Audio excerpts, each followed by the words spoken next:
Welcome to Moments with Marianne.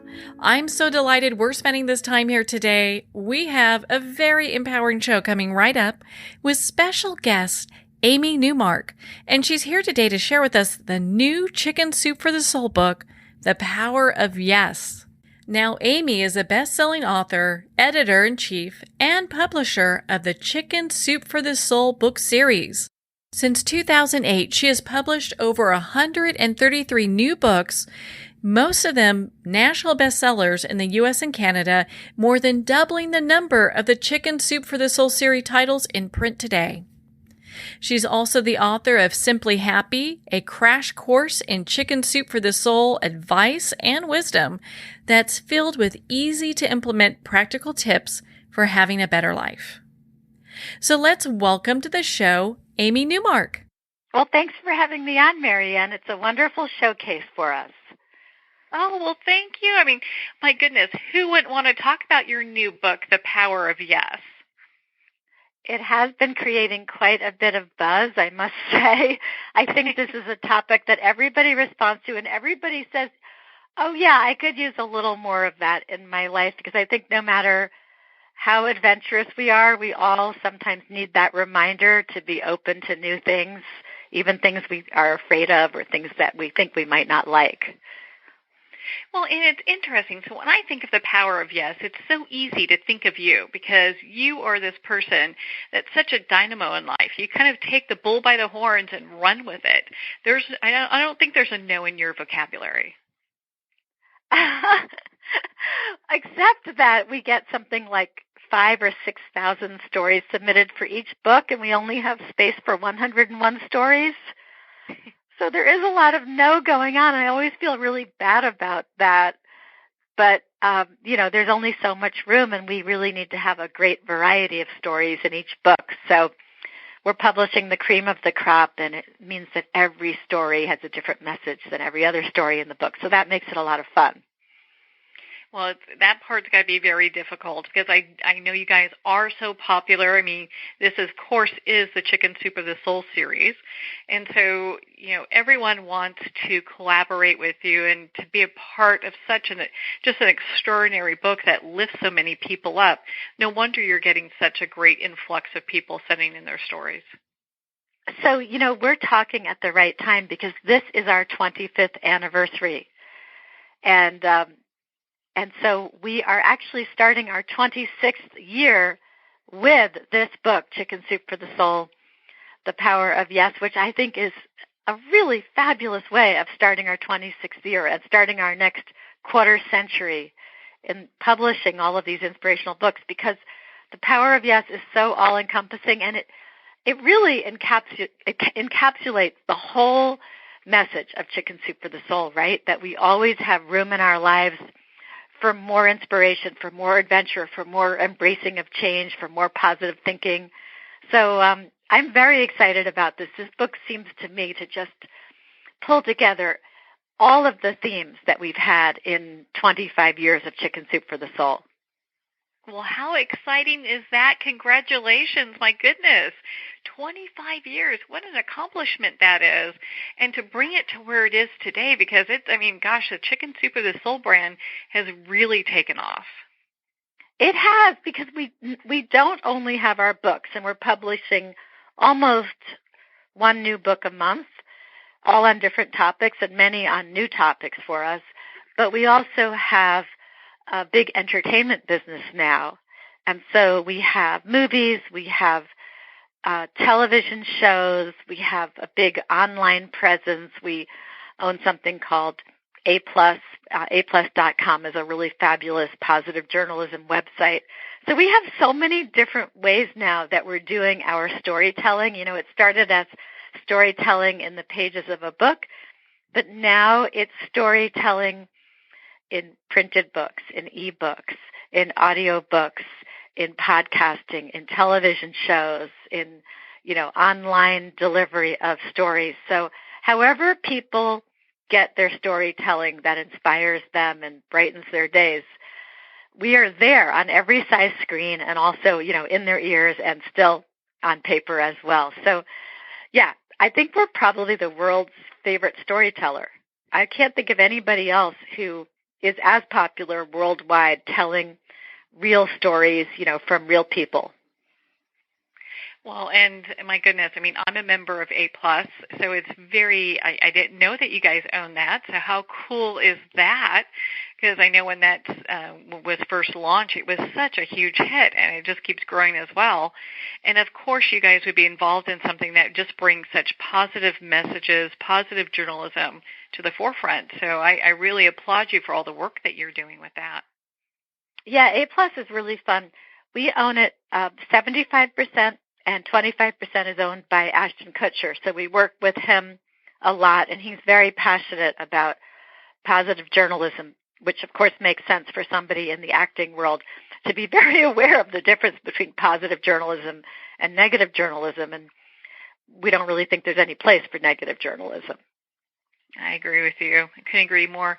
Well, and so to talk about your new book, The Power of Yes, you have it broken up in all these different chapters, and one of the chapters I really liked was Try New Things, and I think a lot of times people just get stuck, and I love this grouping of different stories that these women and men had written and collaborated. Yeah, so this is something I am so passionate about, which is just making a policy of saying yes to new things. So I began the whole book with a story by Vicki Francis, who I had the pleasure of actually meeting a couple of months ago in New York City when we got a bunch of our contributors together. And when she was turning 50, she decided that she would make a policy of saying yes to just about everything. And what was cool about it was that she decided to do 365 new things, one a day. So sometimes it was, 11:45 p.m. and she was trying to find something, and she'd say like, oh, I'll go do a Sudoku puzzle in the newspaper because I've never done that before.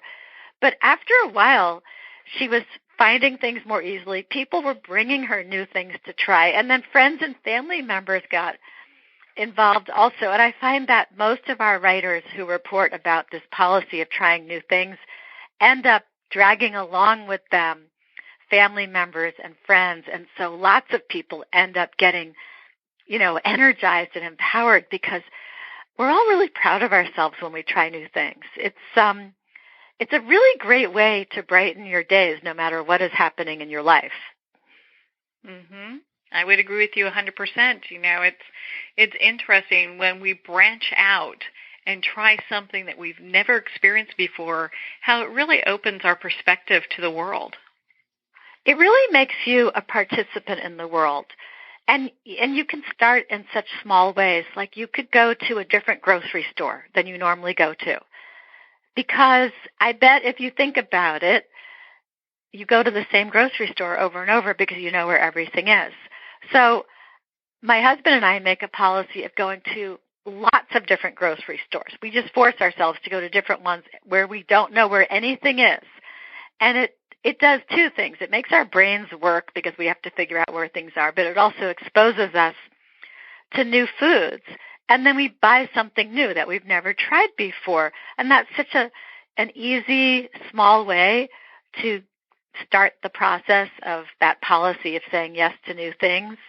And you can do it with technology as an example. That's a place where we all run the risk of falling behind and not really participating in the world. If you don't know how to use Facebook or Instagram or Twitter, or you don't know all the features on your cell phone, you don't have to learn everything, but learn one new feature. And you'll be proud of yourself, and you'll actually realize, oh, these features are kind of useful. These will actually help my life.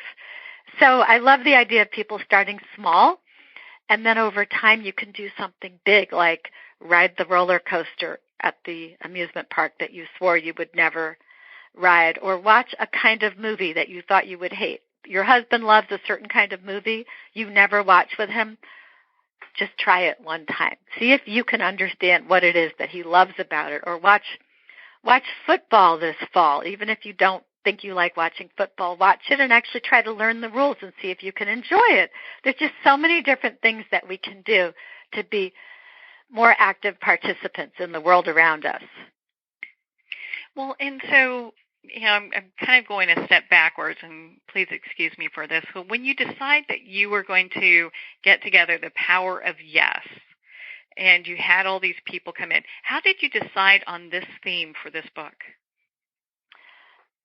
It's something that came from my own life, because when I turned 50, I decided that I needed to make sure that I kept doing new things and that I needed to keep stepping outside my comfort zone.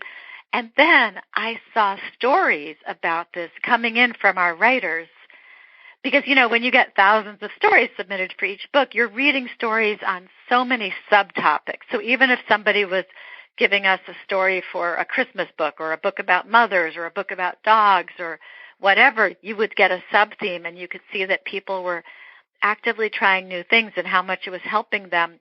And so it seemed to me like this was a topic that people liked to write about. And usually if people like to write about a topic, it also means that people like to read about a topic. And so we actually did a call out for stories for a book called Chicken Soup for the Soul, Step Outside Your Comfort Zone. And that book got so many submissions that were terrific that we ended up making 2 books. So we made the Step Outside Your Comfort Zone Chicken Soup book, and that came out in the fall of 2017. And then we said, you know what, we're going to make a second book, and that's this Power of Yes book that's coming out now. And so we made 2 books, and the variety of experiences that people reported on was terrific. And it's not just about trying new things. It's about learning to embrace change. It's about reaching out and making connections with new people. It's about overcoming phobias and fears. And it's even about people completely reinventing themselves and basically starting over no matter what age they are and doing something completely new that really is, I guess, something where they can follow their passion, pursue their passion, and really be true to their real desires. So we have a variety of sub-themes in addition to this overall idea about trying new things.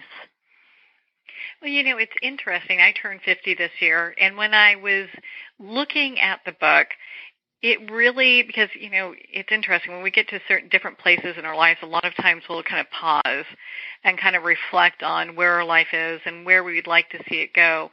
And I felt that the Power of Yes really had a lot of the stories that were kind of touching me personally during this period of time.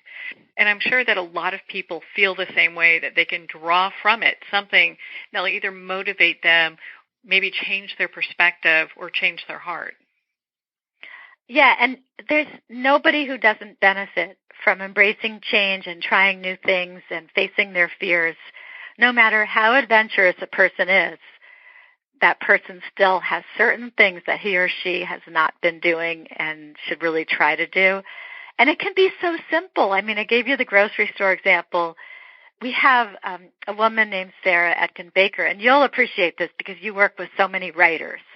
So she was a professional writer, but she was more, she was doing a lot of projects on this tiny little desk.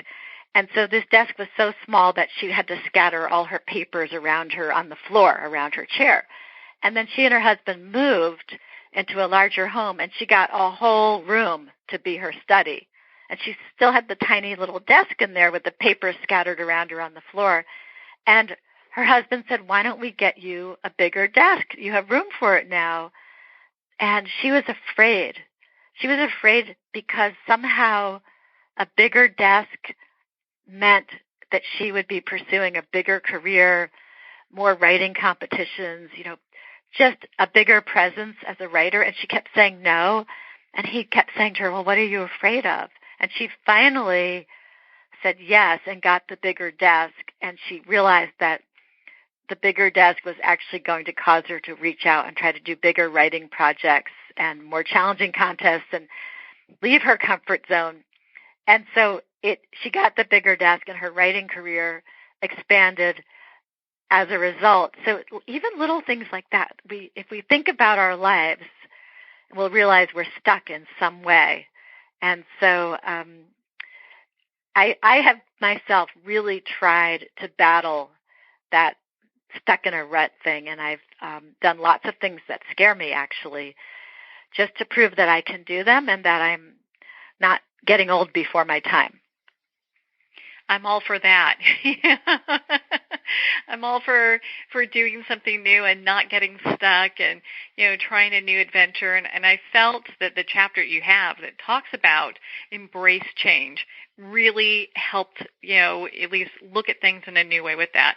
And I loved, you had this story, I hope I get this right, On the Wings of Change. I think that was what it was called. Oh, yeah. Which story number was that? I'm sure I know it, but I never remember the titles of the stories. Oh, you know what? I'm sure with all the reading that you've been doing with the different stories out there, I think that one was number 14. And gosh, okay, let me see that one. Yeah, what a great one that was. I love that one. I felt it. Oh, yeah, that's the one with the desk. Yes, exactly. I just did not remember that On the Wings of Change was the desk. But that's Sarah Eckenbaker's story, exactly. Mm-hmm. Yeah, so you could see how that really relates and how people feel like, gosh, if I do something big, like get a bigger desk, how it's actually making things bigger in the world for me. And I love how that came together. The other thing that people do is they reinvent themselves, and so we had a number of stories about that, including from men. There were a lot of men who contributed stories to this book. Like one guy, Doug Sletton, he had an absolutely fine life. He was married, he owned his home, he had 3 kids, he was I think a middle school teacher, a high school teacher, he was also a coach, and everything was great. But secretly, he had always wanted to be a lawyer. He had always loved watching television shows about lawyers and movies about lawyers and all the strategizing and everything. And he got into his late 20s, and he just kept thinking about how he really wanted to be a lawyer. And so he talked to his father, and he said, Dad, it would take me a year, to study for the LSATs and to apply to law school, and then 3 more years to actually go to law school. So I wouldn't be finished for 4 years, and I'd already be in my 30s. And his father, who was normally really conservative, said, well, how old would you be in 4 years if you didn't pursue your dream? So he said, well, you're right. I would still be the same age, but I wouldn't be a lawyer. So his wife went along with it, and Doug actually sold his house, moved into a really small place. They completely upended their whole lifestyle. They moved their children. He went to law school. It was just grueling and really difficult to do that, as a father. And anyway, he ended up practicing law for 25 years, and he was so happy that he had done it and so grateful for his family, which had supported him, in such a big change to their lives. So we do have a number of stories like that also where people are stuck in a rut of not really being in the life that they want to be in, and they decide to completely reinvent themselves and become that new person. And I think that's really thrilling also. And that's what's cool about having 101 stories in Chicken Soup for the Soul, The Power of Yes, from all these different people, because there's something that each of us is going to relate to. Mm-hmm. Without a doubt. And, it's interesting. It's not just for women. There are a lot of men that contribute to Chicken Soup for the Soul. Oh, yeah. We have lots of men, and we have lots of men who read the books. I always say to women, though, a man might not go and buy the book, but if you leave it in the bathroom, he'll read the book. Yeah, in the bathroom, on their desk, wherever, they're going to pick it up and read it, and get involved in the book, which is so true because, who knows where inspiration will come that help people to that next stage in life, just like you were explaining with this gentleman that decided to, pursue his career. People get inspired in the strangest ways. We have a story in the book from Miriam Van Scott, and her inspiration came at a Bon Jovi concert. So she had just turned 40, and her husband took her to a Bon Jovi concert as a present. And it was their Have a Nice Day tour, and she was really looking forward to hearing her old favorites when she went to the concert. But they were on tour promoting their new album. And so she's there listening, and she realizes they're playing all this new music that she never heard before. And then she realizes, wow, I really like this new music. This is new and different. This is different from Bon Jovi's old sound. I really love the complexity of this music. And then she looked at John Bon Jovi and his fellow performers up on the stage, and she thought, we're all about the same age. And here they are doing things that are new and different, and they're still growing professionally and being creative, and they're trying new things. Why have I not been trying any new things? And so she bought their CD, and she spent the next month listening to the CD every single day. And the lyrics on the CD actually spoke to this whole thing about not stopping your growth and not, succumbing to middle age. And so she ended up deciding that she was going to reinvent herself as a writer. She had been a journalist and a nonfiction writer, and Bon Jovi inspired her to become a fiction writer, and now she's a very much published fiction writer, and it all came out of being inspired at that conference by these guys who were continuing to grow and change and not just falling back, on their old popular standbys. Oh, my goodness. I love that. That is so awesome. It's amazing where people will get their inspiration, and this book is filled with it, The Power of Yes. Where when we look at some of the other titles, Believe in Yourself, we talked about Put Yourself Out There a little bit. When you look at all the stories that are in this book, you've listed a couple already, what's another one that really stands out for you?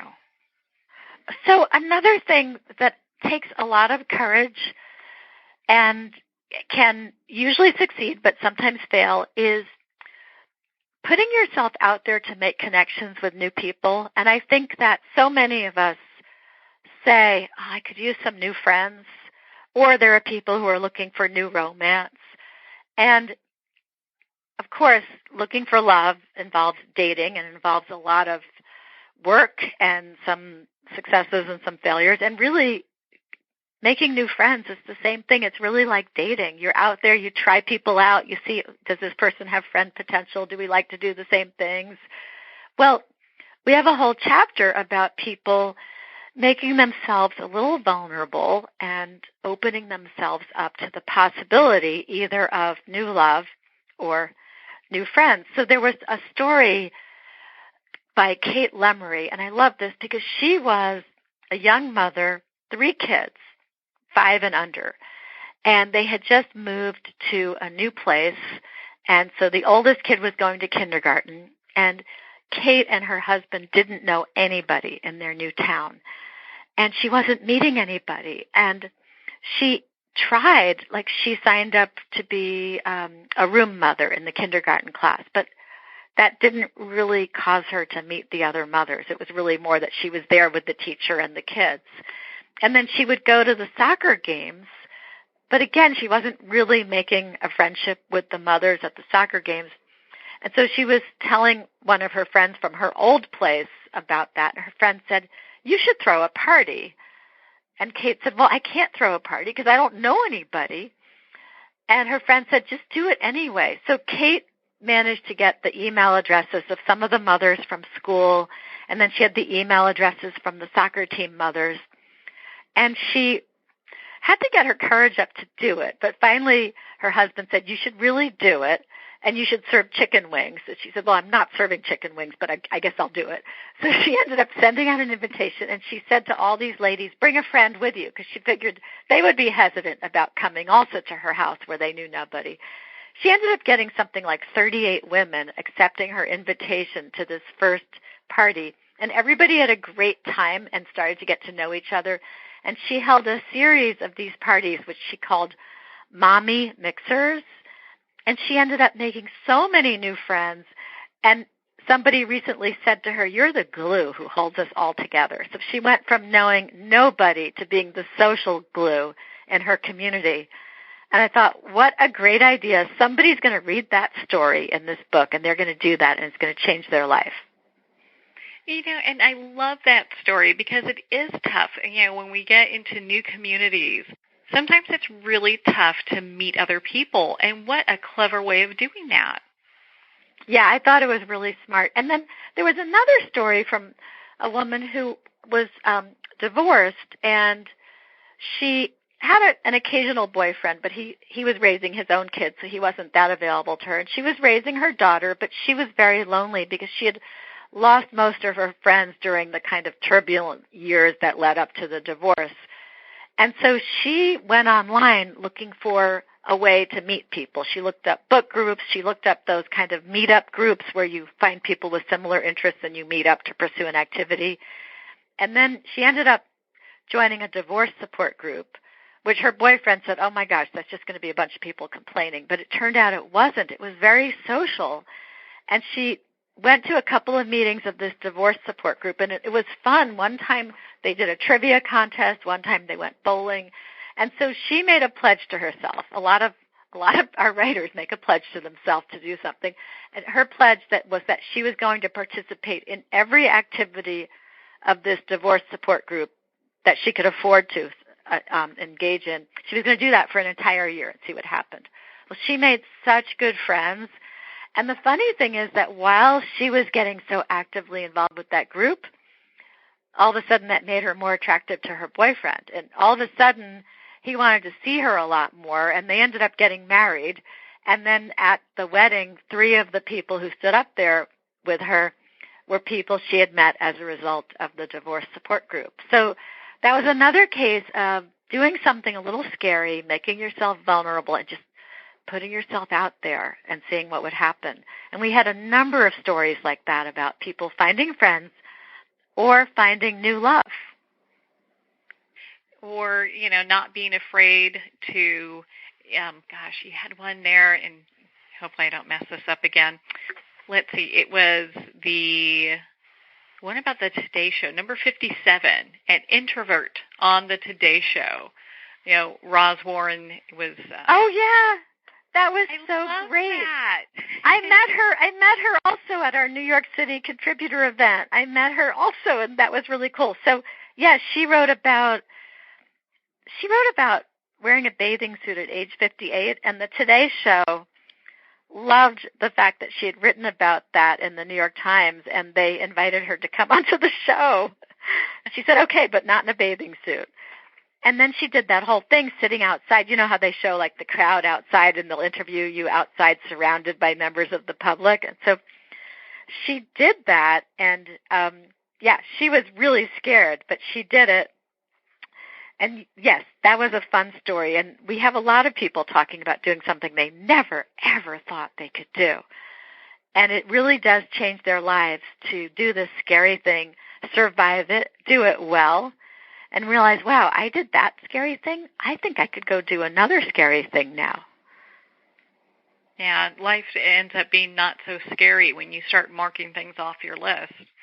And I get that. I mean, first time I went rock climbing, rappelled down a 120-foot cliff. I was scared of heights until I did that. And afterwards, it's like, you can't get me off the rock, I did it in a gym, and I was scared even in a gym to do the rock climbing, but it was part of, my attitude, which was to just try everything at least once. And and I loved it, too. In fact, I started trying to find a gym around here where I live in Connecticut, but I couldn't find any that were close enough. But it was really fun. And that's, oh my gosh, that's another topic that we have, which is that you need to trust. So when you're doing that rock climbing, you have to trust that the equipment will hold you up, and you have to trust the people who are telling you that the equipment will really hold you up and that you can rely on your harness. And that's a big part, I think, of doing new things, is you also have to trust people and trust equipment and trust what you've been told, that it really will work. Well, and isn't that how life is, though? We have to really trust those around us, and life really opens up in a beautiful way when that happens. Oh, yeah. I had a major trust thing. So I think the biggest trying new things event that I had was we went on vacation to Oman, and we were going to this beach resort on the Persian Gulf, which I know sounds like the trying new thing. it sounds like taking a vacation in the Persian Gulf was the scary thing. And it was a little weird because we were looking across at Iran and there were oil tankers out in the water. But the scary thing actually was that to get to this resort, which was at the bottom of this like sharp mountain cliff, because that's how Oman is along the Persian Gulf. It's like these mountains and then they just drop like 1,000 feet down to the beach. So to get to the beach, you either had to take a speedboat from Dubai to this hotel in Oman, or you had to go down this winding 5-kilometer road, or you had to paraglide in from the top of the cliff. And so TripAdvisor.com had said that the really cool guests would arrive by paraglider. So I signed us up for that. And I signed us up for it 4 days before we were supposed to get there because I thought, well, I'm going to sign us up. I'll have no time to think about it. We'll be there before we know it. Well, then our trip got canceled, like at the last second, literally at the last second. Like I was packing and our trip got canceled because there was a massive rainstorm in Dubai, which is very strange. We got rained out of a vacation in the desert. So anyway, we moved it for 6 months. So then I had 6 months to think about it, which was terrible. But anyway, the day finally came, and we get to the top of the cliff, and the guy is putting the harness on me, and they're telling me that you have to run off the cliff. So I look behind me. There's this parachute lying on the ground. It's just lying there with a million strings coming out of it. I'm thinking, how do I know that's going to work? And he said, if you don't run off the cliff, the parachute will not fill with air. So the only way you can paraglide and not die is if you run off the cliff. So that was the biggest trust thing ever because I had to believe that they knew what they were talking about and that the parachute would fill with air and I would not plummet to my death. And then they put a helmet on me after he tells me you must run off the cliff. And I'm thinking, what good is the helmet going to do? I mean, maybe to help identify the body, but other than that, I don't see how a helmet is going to help me if I'm falling off a 1,000-foot cliff and plummeting to my death, But anyway, I ran off the cliff, and obviously I didn't die. And now I feel like, wow, if I can run off a cliff in Oman and trust that a parachute will open, then I can do just about anything. You know what? You can if you can do that, because for a lot of people, that would seem like, gosh, that's pretty daring to go, and jump off a cliff. But it must have been so much fun to arrive there that way. It was fun. I was proud of myself.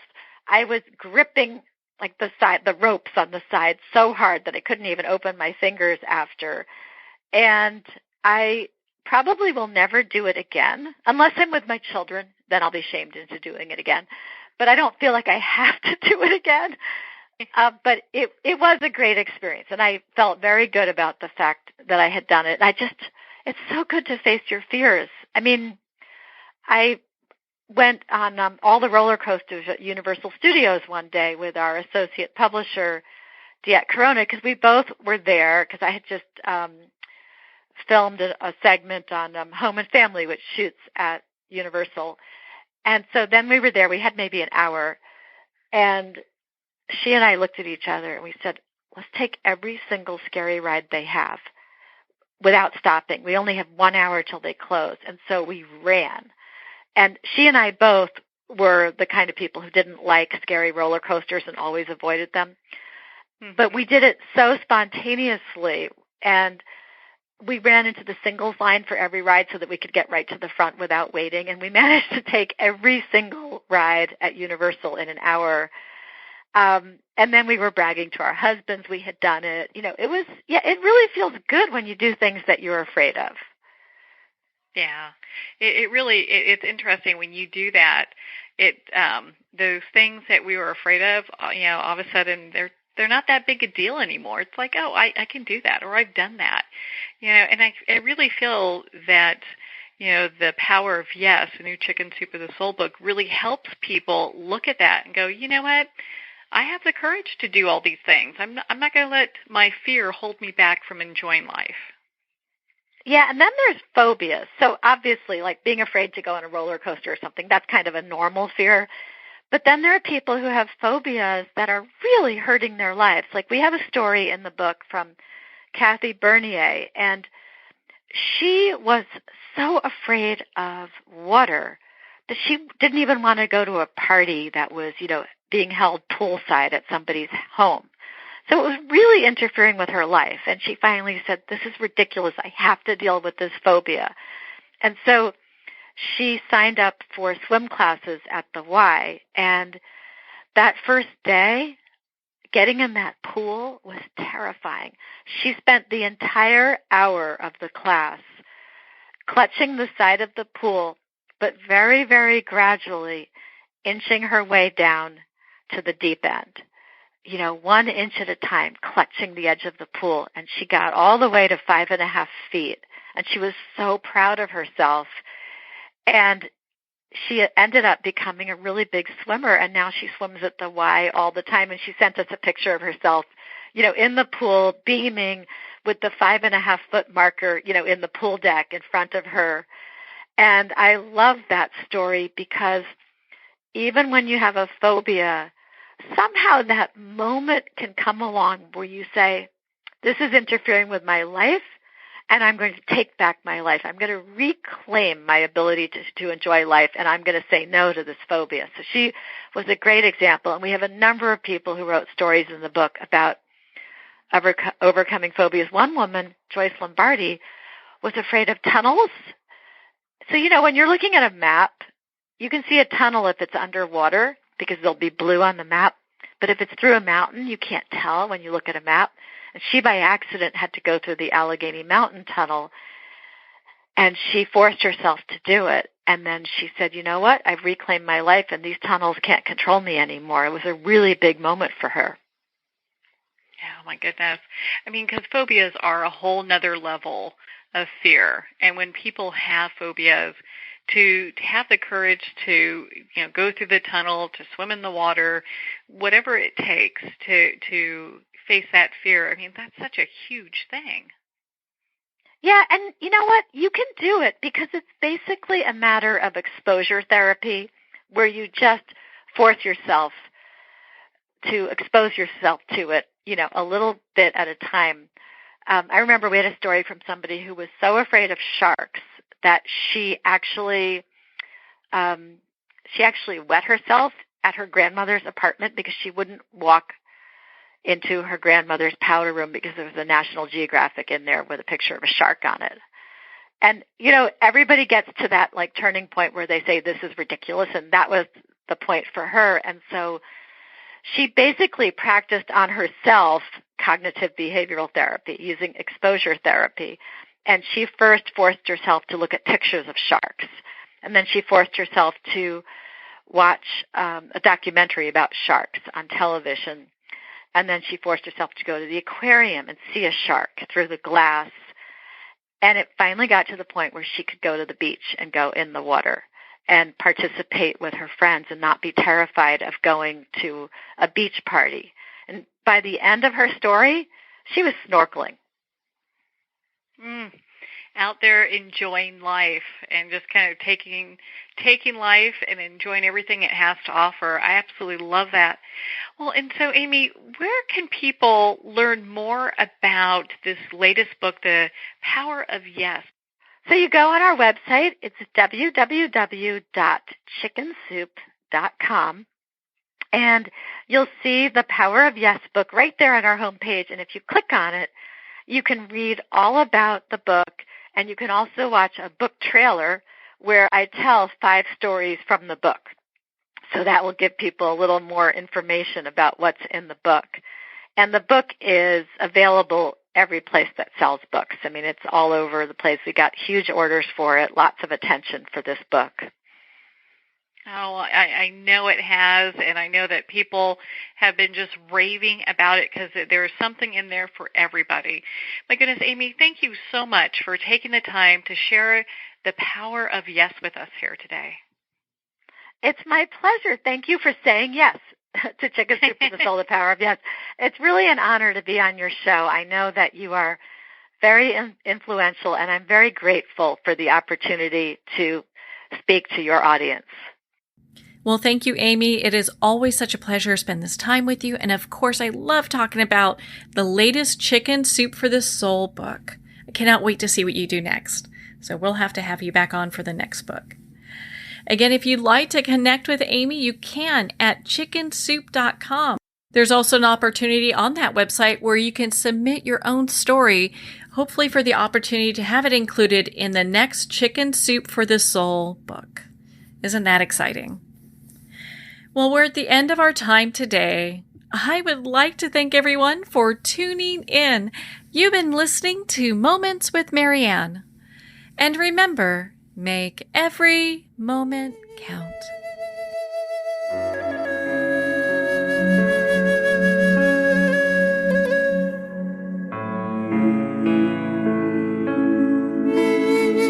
In a single moment, your life can change. Moments with Marianne is a transformative hour that covers an endless array of topics with the best of the best. Her guests are leaders in their fields, ranging from inspirational authors, top industry leaders, and business and spiritual entrepreneurs. Each guest is gifted and a true visionary. A recognized leader in her own work, and while teaching others to develop, refocus, and grow, Marianne will bring the best guest and sometimes a special surprise. Don't miss this. You never know just which moment will change your life forever. Moments with Marianne airs every Thursday, Friday, and Sunday at 8 p.m. Eastern, 6 p.m. Mountain Time. Make sure to tune in and visit momentswithmarianne.com for more information.